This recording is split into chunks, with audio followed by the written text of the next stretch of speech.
जी, अस्सलाम वालेकुम। वालेकुम। सरवत बात कर रही हूँ। जी बोलें।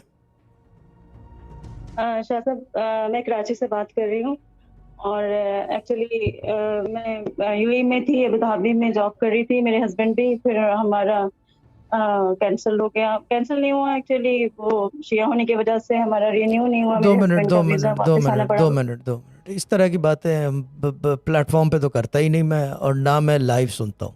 तो ये स्टोरी तो हटा दे, ठीक है ना। वजह ये नहीं है, अच्छा, हाँ बस ये मसला स्टोरी ये है कि नहीं है, वो ना ना ना, ये वापस। स्टोरी ना करें। ओरिजिनल वजह बता दें कि अच्छा किया ठीक है, क्या है बस। आप लोगों ने, ये बताएं। ये स्टोरियाँ ना करें मेरे से, झूठ ना बोले। I hate lies.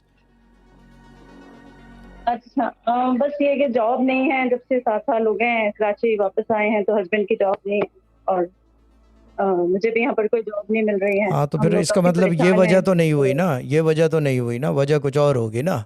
ये वजह तो नहीं हुई, वहाँ पे तो कोई मसला नहीं है ना। तो झूठ ना बोले मेरे से, इस तरह की चीज़ जो है ना अच्छी नहीं लगती, जेब नहीं देता, ठीक है ना। अल्लाह को नागवार गुजरती है। ये वही स्टोरियाँ हैं जिसकी मैं स्टोरी मैंने शुरू के डिस्क्रिप्शन में बताया था, ठीक है। बाजी पढ़ना पड़ेगा इसके लिए। बस क्राइसिस। जी, हाँ जी, क्राइसिस आपने है, बिल्कुल प्रॉब्लम्स लिखा हैं, बता जैसे